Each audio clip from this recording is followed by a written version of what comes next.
माणसं उतरव। नमस्कार, आपण पाहत आहात पुणे लाईव्ह न्यूज। पाहुयात आज दिवसभरातील ठळक घडामोडी। मराठा आरक्षण MIDC बंदची हाक, बसेस रोखल्या, बहुतांश कंपन्या मात्र सुरूच। मराठा आरक्षणाची सरकारची डेडलाईन हुकल्याने खेड तालुक्यात काही ठिकाणी आंदोलक आक्रमक होऊन चाकण परिसरात महामार्गावर बस सकाळी आणि त्यानंतर पुन्हा दुपारी रोखल्या। मात्र MIDC मध्ये दिवसभर शांतता होती। चाकण MIDC मधील काही बड्या बहुराष्ट्रीय कंपन्यांचे कामगार बसेस रोखल्याने कामावर पोहोचू शकले नाहीत। चाकण आणि सेज मधील कंपन्यांनी ट्रान्सपोर्ट व्यावसायिकांनी बंद मध्ये सहभागी होण्याचे आवाहन आंदोलकांनी केले होते। खेड तालुक्यातील सेज व चाकण औद्योगिक क्षेत्रातील कंपन्यांमध्ये जाणाऱ्या राजगुरुनगर परिसरातील कामगारांच्या सर्वच बसेस चांडोली टोल नाक्यावर सकाळी आणि दुपारी अडवण्यात आल्या। मराठा बांधवांच्या आवाहनानंतर कामगारांना घेऊन जाणाऱ्या सर्व बसेस माघारी परतल्या। चाकण आणि सेज भागातील कंपन्यांमध्ये जाणारे अनेक कामगार कामावर न गेल्याने कंपन्यांच्या उत्पादनावर काही प्रमाणात परिणाम झाला। उत्पादनावर परिणाम होऊन कामकाज विस्कळीत झाले। मात्र चाकण MIDC मधील बहुतांश कंपन्या सुरू होत्या। आज बुधवारी दुपारच्या वेळी कामगारांनी बसेसऐवजी दुचाकी आणि चारचाकीतून जाण्याचा फंडा वापरला। मात्र चांडोली टोल नाक्यावर मराठा बांधवांनी दुचाक्या माघारी फिरवल्या, तर चारचाकीतून येणाऱ्या प्रत्येक गाडीची चौकशी करत कंपन्यांमध्ये जाणाऱ्यांना माघारी पाठवले। PMPL बसेसमध्ये प्रवास करणाऱ्या कामगारांना उतरवण्यात आले। चाकण आणि सेज MIDC भागात मोठा पोलीस बंदोबस्त तैनात करण्यात आला होता। आज बुधवारी सायंकाळी 5 वाजता MIDC बंद हे आंदोलन स्थगित करण्यात आले आहे।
माणसं उतरव।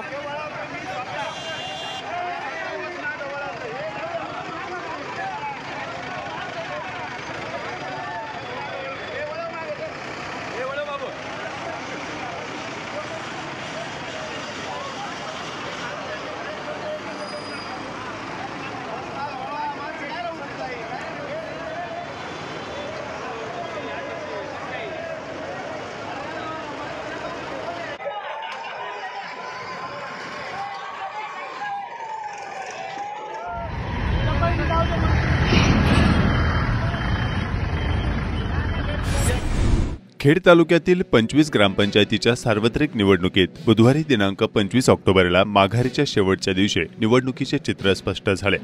माघारीनंतर चिन्हवाटप प्रक्रिया सायंकाळी 7 पर्यंत सुरू होती। तालुका क्रीडा संकुलात मोठ्या प्रमाणावर गर्दी झाली होती।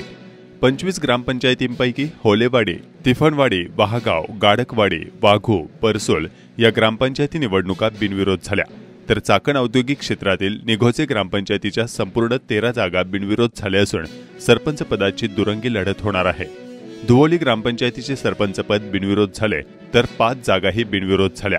2 जागांसाठी 5 उमेदवार निवडणूक रिंगणात आहेत। आडगाव ग्रामपंचायतीची सरपंच निवड व 5 जागा बिनविरोध झाल्या।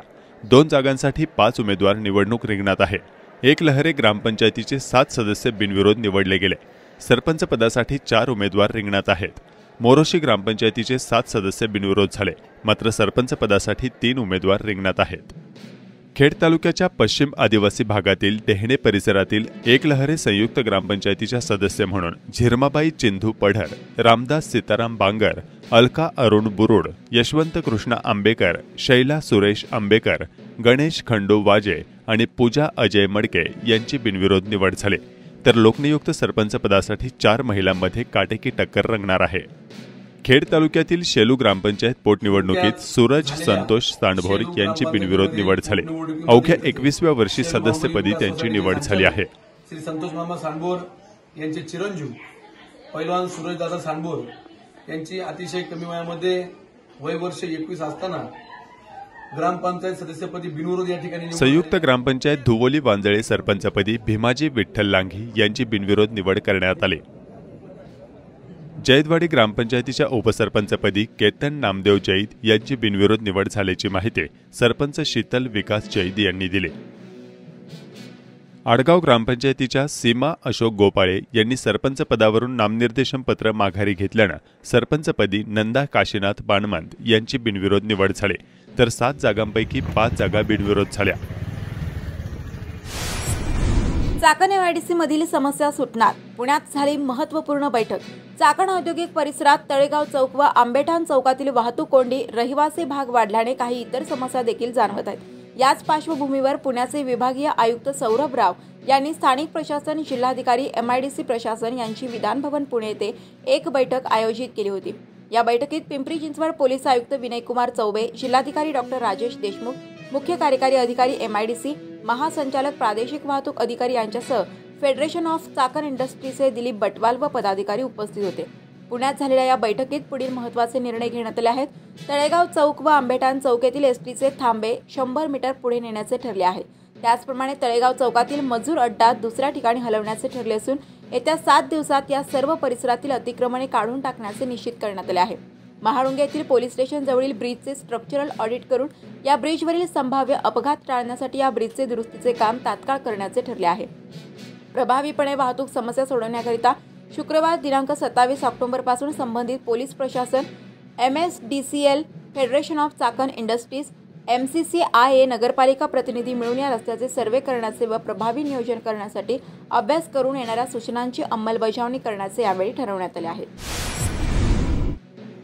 राजगुरुनगर परिषद पर्यावरण नियमांची पायमल्ली करत आहे. शहरातील कचरा जागेवरच पेटवून दिला जात असल्याची बाब समोर आली आहे. बटाटा उत्पन्न चांगले येऊनही मागील वर्षीच्या तुलनेत समाधानकारक बाजारभाव नसल्याने शेतकरी वर्गात आता चिंता आहे. खेडच्या पश्चिम पट्ट्यात कोहिंडे परिसरातील बटाटा काढणी वेगात सुरू असल्याचं चित्र पाहावयास मिळत आहे. मराठा आरक्षण बेमुदत साखळी उपोषणास परवानगी मिळण्याबाबतचे निवेदन आळंदी नगर परिषद व आळंदी पोलीस स्टेशनला देण्यात आले. सकल मराठा समाज आळंदी देवाची हे मराठा संघर्ष योद्धा मनोज जरांगे पाटील यांच्या समर्थनार्थ बेमुदत साखळी उपोषणास महाद्वार चौक संत ज्ञानेश्वर महाराज मंदिरासमोर बसणार आहेत. बेमुदत साखळी उपोषण गुरुवार दिनांक 26 ऑक्टोबरपासून सुरू होणार आहे. अश्विन शुद्ध एकादशीला आळंदी येथून प्रतिवर्षीप्रमाणे आळंदी ते पंढरपूर 22व्या जलदिंडीचे प्रस्थान माऊलींच्या चरणी प्रार्थना करून इंद्रायणी मातेच्या साक्षीने सकाळी 6:30 वाजता विठ्ठलाच्या दर्शनासाठी पंढरपूरकडे झाले. आळंदी येथील खंडोबा मंदिर येथे सीमोल्लंघनासाठी माऊलींच्या पालखीचे सायंकाळी 6 वाजता आगमन झाले. त्यानंतर श्रीराम, श्री नृसिंह स्वामी व श्री भैरवनाथ पालखीचे आगमन झाले. बोगस मतदान पत्रिका मिळून आल्यानं स्थगित झालेल्या साईबाबा ग्रामीण पतसंस्थेची निवडणूक कार्यक्रम पुन्हा एकदा नव्याने लागला आहे.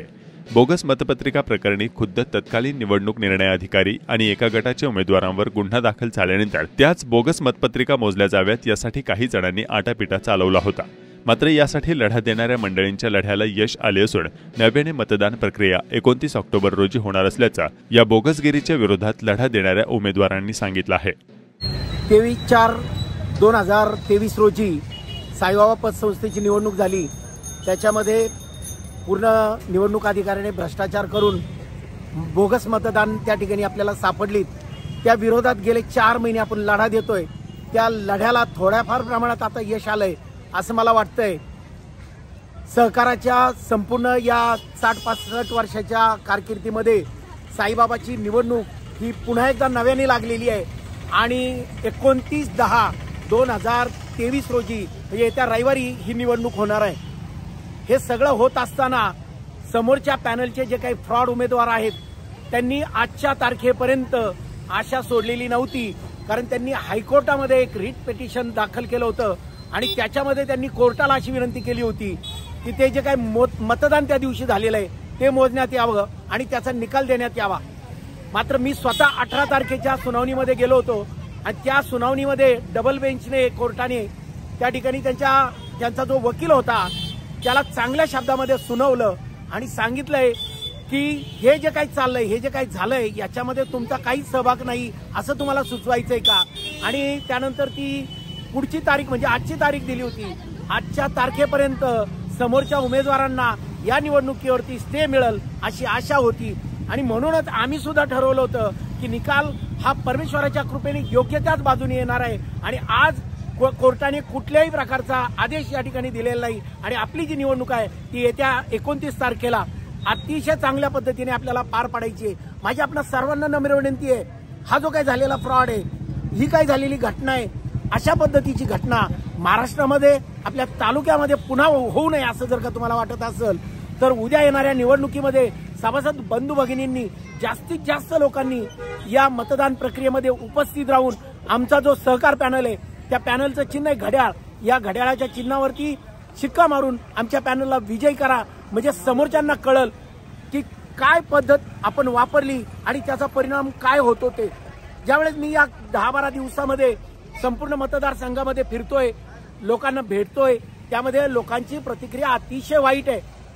या ठिकाणी पत्रकार म्हणून पत्रकार बंधू माझी जी मुलाखत घेत आहेत त्यांना मला सांगायचंय, समोरच्या पॅनलमध्ये असलेला एका उमेदवाराचा जो पती होता तो पत्रकार होता आणि त्या पत्रकाराविषयी अतिशय वाईट ज्या भावना आहेत लोकांनी व्यक्त केलेल्या आहेत. एकूणच वाईट वाटतं की लोकांचा जो चौथा स्तंभ आहे त्या स्तंभाला देखील एखाद्या विचित्र माणसामुळे नाव ठेवलं गेलेलं आहे.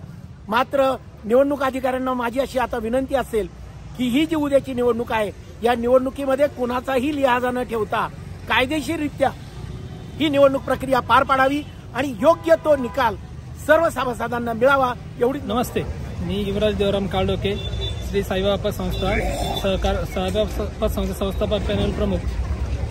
आज आपल्याला अशी विनंती करतो की काही महिन्यांपूर्वी 23 एप्रिल 2024 जे निवडणूक प्रक्रिया पार पडली ती त्यानंतर जो काही प्रकार घडला तो आपल्या सर्वांपर्यंत पोहोचलेला आहे. परंतु त्यानंतर मला असं सांगायचं आहे की झालेल्या प्रकारानंतर स्वतः सत्य जिंकलं आहे आणि पुन्हा एकदा आपल्या संस्थेची निवडणूक ही लागलेली आहे. निवडणूक प्रक्रिया आता 29 तारखेला पार पडत आहे.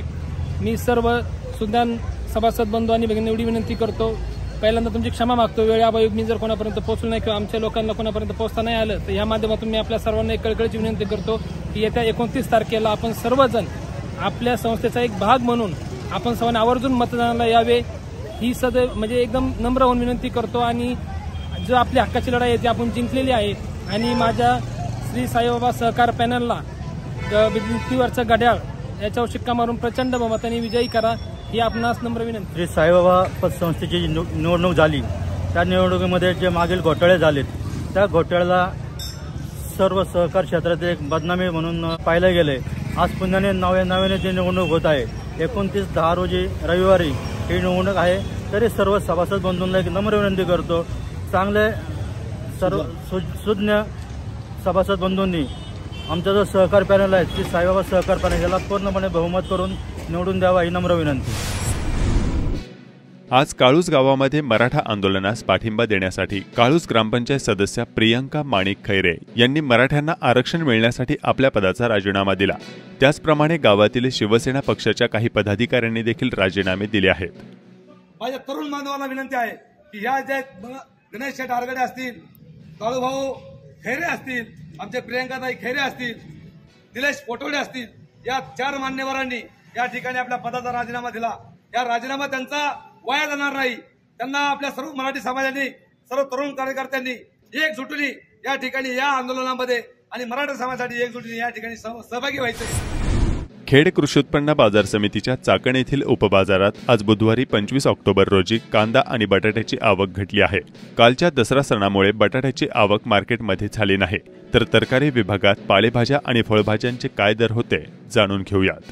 खेड कृषी उत्पन्न बाजार समिती उपबाजार महात्मा फुले मार्केट या ठिकाणी काल दसरा सण असल्यामुळे आज या बाजारामध्ये मालाची आवक ही अतिशय कमी प्रमाणात आहे, परंतु गिराईक सुद्धा कमीच आहे। आज रोजी टमाट्याचे भाव थोडे वधारलेले आहेत, कारण की टमाटा थोडी आवक कमी झालेली आहे आणि त्याला मागणी थोडी वाढलेली आहे। टमाटा आज 10 ते 15 रुपये किलो झालेला आहे। त्याचप्रमाणे कोबी असेल, कोबी 10 ते 15 रुपये किलो आहे। फ्लावर 15 ते 20 रुपये किलो आहे। त्याचप्रमाणे कारले असेल, कारले सुद्धा 20 ते 25 रुपये किलो आहे। दुधी भोपळा 20 ते 25 रुपये किलो आहे। त्याचप्रमाणे मिरचीचे भाव सुद्धा थोडे कमी झालेले आहेत। मिरची सुद्धा 40 ते 50 रुपये किलो आहे। वांगे असेल, वांगी सुद्धा 40 ते 50 रुपये किलो आहे। त्याचप्रमाणे भेंडी असेल, भेंडी सुद्धा 20 ते 30 रुपये किलो आहे। त्याचप्रमाणे तोंडली असेल, तोंडली सुद्धा 15 ते 20 रुपये किलो झालेली, अशी सर्वसाधारण बाजारामध्ये परिस्थिती आहे। कोथिंबीर झाल्या, कोथिंबीरचे सुद्धा भाव कमी झालेले आहेत। कोथिंबीर 7 ते 10 रुपये गड्डी आहे। त्याचप्रमाणे मेथी असेल, मेथी सुद्धा 10 ते 15 रुपयाला गड्डी आहे। त्याचप्रमाणे पालक सुद्धा 7 ते 8 रुपयाला गड्डी आहे। सर्वसाधारण